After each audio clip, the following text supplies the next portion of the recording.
Electric trucks are big, so big in fact they can't fit in your garage. Well, that's just because it's a truck. And for those of you who don't know, trucks have never really fit in garages, and if your old one did, your new one does too. That's not the point. What we're talking about today is the F-150 Lightning is in trouble.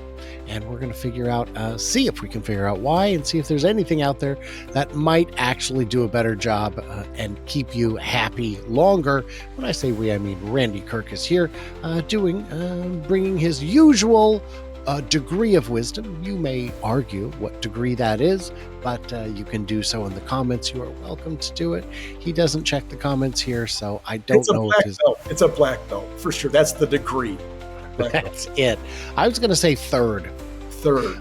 Yeah, that's a sick burn. Guys, I'm Brian. Welcome to Futuraza.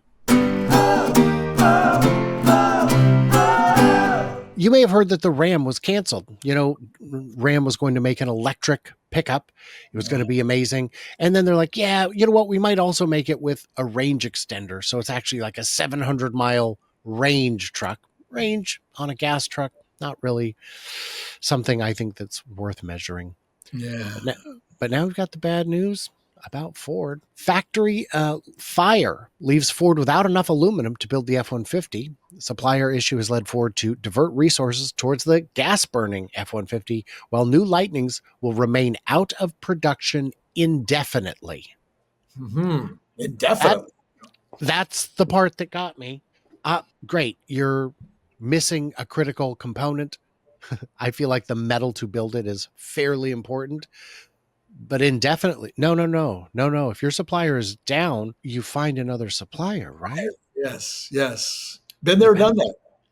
I've had those opportunities. Now, I will admit, I had a helmet manufacturer who was making helmets for me, and he burned down, and there was no option. I mean, so much went into the design and development of that helmet. There was no going someplace else. But that was a very unique situation. They're not talking about the F-150 assembly plant burned down. They're talking about the aluminum, which they think they should be able to get from somebody else. It's the best-selling electric pickup in the country sometimes, but it doesn't matter. Best-selling, yeah. The dyno-burning F-150 and Super Duty are obviously much hotter sellers, especially if you put your bare skin against the exhaust manifold. And they are what Ford has chosen to prioritize, while automakers' stock of aluminum is constrained after a fire at one of its suppliers' facilities. One of. Yeah. This feels a bit like an excuse to me. Am I missing something? Well, I suppose if the numbers were the reverse, I mean, we'll give them a slight break here.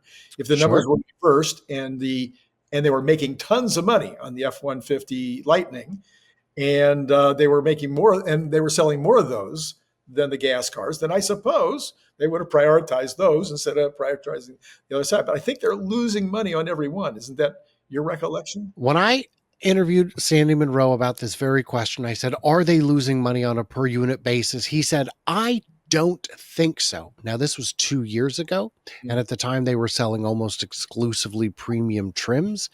We know they've sold some of the base model work truck editions, on which I would be shocked if they have any margin at all. But the reality is, and it comes at the end of this article, this is one of several manufacturing setbacks the F-150 Lightning has faced during its relatively short existence. Almost exactly a year ago, Ford temporarily stopped building the truck because of low demand and excess dealer stock. And in 23, it was due to a battery issue, which is an interesting way of saying you literally set a battery on fire inside your factory before you built the truck. It was on the line itself. But I remember covering this about a year ago where people were saying, no, the Lightning is a great seller. And I checked Auto Trader to see what inventory was available. And something like 30 or 40% of every Lightning that had ever been built to date was still available in new inventory. The problem is you spent 20 years convincing your customers that electrification was not the way to go.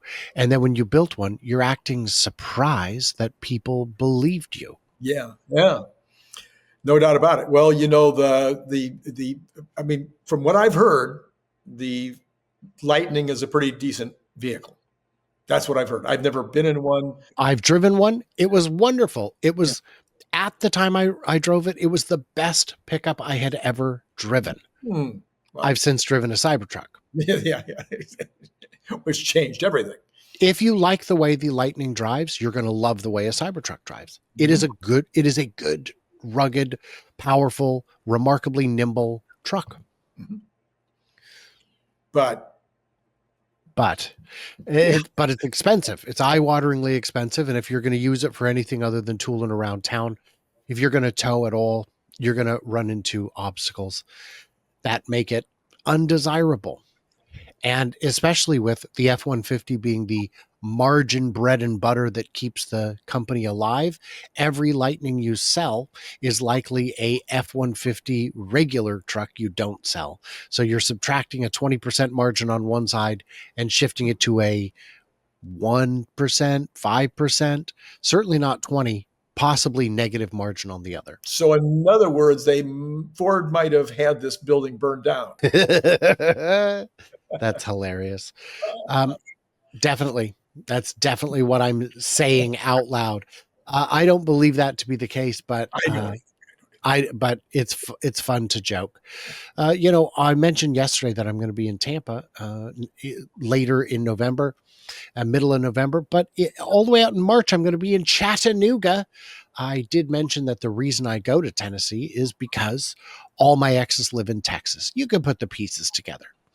And that's not actually true. I don't think I have any there, but it's still kind of fun. Look at all these owners clubs participating, including Washington. I was able to get Teresa to sign up for that. Mhm. Uh, and yeah, a lot of big events. I will be there with my new In the Weeds with Futuraza segment, which is a lot of fun, where you get to ask me your impossible questions, your Grok and Google cannot answer this kinds of questions. And all you have to do is wear a microphone while you do it. Because And if you arrange your trip now, you can save lots of money. I mean, you know, that's what I did is I always book as far out as I yeah, can. Last yeah. minute, you might find some deals. Far out, you always find deals. Mhm. Far out. Farm. So far out. Let's go to the other end of the spectrum, and this is more aspirational. Tello, have you seen this guy? It No, is the itty bitty truck. This is being built in LA. I Uh, see. I see. yeah, 20 million funding, Series A funding round led by Mark Tarpening. This is the idea with this truck is they say, look, trucks are big, but the utility isn't. Let's make something that's small with big utility. So Hmm. it's got a pass through so you can get big storage if you need it. Mhm. This side step, I don't know if that will actually make it into the final, but it is adorable and cute. And I think potentially still a bit doomed because they've got because you need billions of dollars. $20 million is not going to Yeah, yeah. get you off the ground necessarily. I have had a chance to not talk with them, but we've kind of interacted a little bit on X, and they've said, "Hey, when you're in LA, swing by. We'd love to show it to you." So that's something I plan to do next time I get to LA. I don't have that on the calendar, but you never know. Did anybody mention to them that starting a new car company is hard? I don't recall. I don't recall. You know what? If I interview them, I will ask them that question. I think that deserves mention. Um, I think starting a charging company today would be hard and almost impossible. I wouldn't start a charging company today, but a few years back, a lot of companies did, and they've all got their little chunk of the market, and I think that's going well.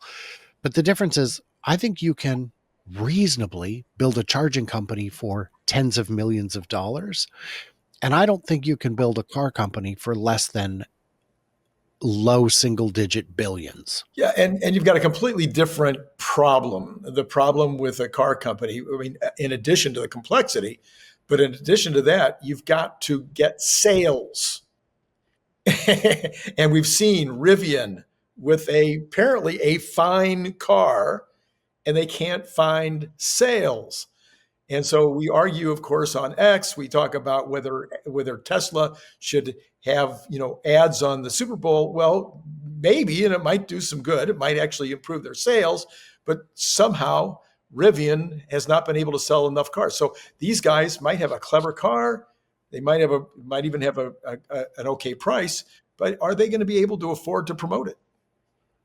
Unclear. And they're taking an approach that would lend itself to greater cost efficiencies. Rivian's made some very expensive design choices. Certainly, Lucid has also made very expensive design choices. Very minimalist. It's interesting. I wish them the best of luck. I look forward to an opportunity to check it out myself at some point. Um, there is a lot of claim, a lot of people are claiming, I see this all the time, complaints with the Cybertruck, with the Lightning, with the Silverado. I don't want a big truck. I want a little truck. And I say, they make little trucks. People don't buy them. The same is true with little cars. I just want a little compact electric car. Buy the Fiat. I don't want that one. Okay. Yeah. Okay. Well, the I, average car now is $50,000, and I'm thinking to yeah. myself, how can that even be? Well, I saw a headline this morning, and the headline was that people will give up stuff to get that car. Mm, People will mm. give stuff up. You know, whether that's going to the movies on or the restaurant on the weekend or whatever, they'll cut the budget in order to get this $50,000 vehicle. I was shocked. Hmm. Well, and one of the things I've been having to deal with people on is people saying, no, they should build the drivable cyber cab because I want one. I'm like, right, I want one too, but that doesn't mean they'll do it. Right, but this would be this would sell like hotcakes. And I've told you this before, having worked in the international house of pancakes, I can tell you people don't buy hotcakes. They come free with every order. And you've got to look at what are the best selling two-seat cars in history. Oh, well, the Miata. It's like, yeah, that sold 1.2 million ever. And the MX-5, which is the Miata, which is still in production, sells about 8,000 a year. 8,000. 8,000. People just don't buy two-seaters anymore. And uh, I don't know. The Miata is I'm sure the new MX-5 is much more fun to drive than the old Miata, but it Mhm. doesn't have the cool factor. The Yeah, Miata was cool; it had a coolness to it, yeah. and this is different. So it's not a big market. It's not a lot to bite into. The Tello truck does have four doors. It's aimed at utility. Will it work? A different matter. How will that tiny little front end deal with crashes? I don't know. I hope that's something they've had an opportunity to think through because if we look at it, we'll see that is not a whole lot of crumple zone. Right. Um, so I don't know. Hard Not my call. job.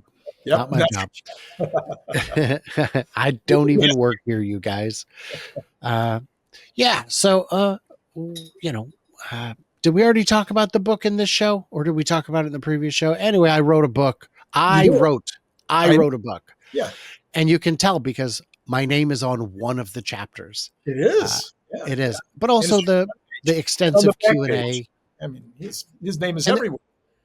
there's a whole big chapter, a whole big section of the book answering important AI questions. I participated heavily in that, in addition to writing a chapter of AI Rising. Um, it's a it's a really neat book, and I hope you guys get a chance to check it out.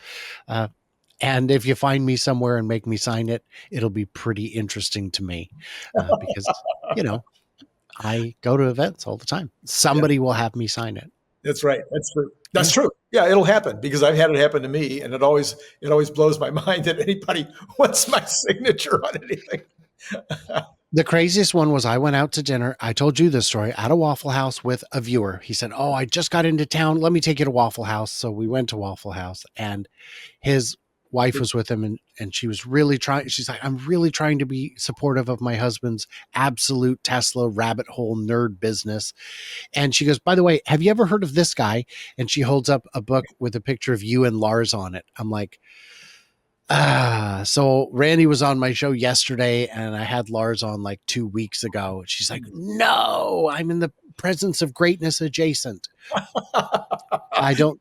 She didn't quite say that, but that was the takeaway. Yeah, Um, yeah, yeah, yeah. yeah. Little, So I little guess did you know. little did she know. So what I guess what I need in the comments from you guys is quips. I need quips to put in the book when people ask me to sign it. Mm, Um, yeah, I've got some that I've thought up, but every bit helps. yeah, Uh, yeah. and as you Just know, they say the best jokes say, are written by committee. well, possibly, they'll tell you, please, please, dear, put it to my wife or whatever, dear Susie, and you just always put dear Mary instead. You know. Oh, that's a good way to increase sales by 1 unit so Yeah, that they replace it and not ask you to sign it. Um, good idea. Good just idea. just full of them today. Yeah. Yeah, I won't be using that one. I'm going Okay. to rely on you folks in the comments to get me something better. What did we miss? What did we misunderstand? Leave it. Do you have thoughts on the Tello truck? Do you think the F-150 Lightning is doomed? Let me know. The videos where I try to make you smarter, the comments are where I insist that you make me smarter. And unfortunately, in the case of book signings, funnier too. But I did have fun writing it. And yes, my sense of humor permeates my chapter. 100%. Yeah. And everybody else, like, subscribe, do what you do. Stay tuned, stay juicy, and I can't wait to hear from you, clever robots, perhaps in Texas or Florida or Tennessee. Who knows?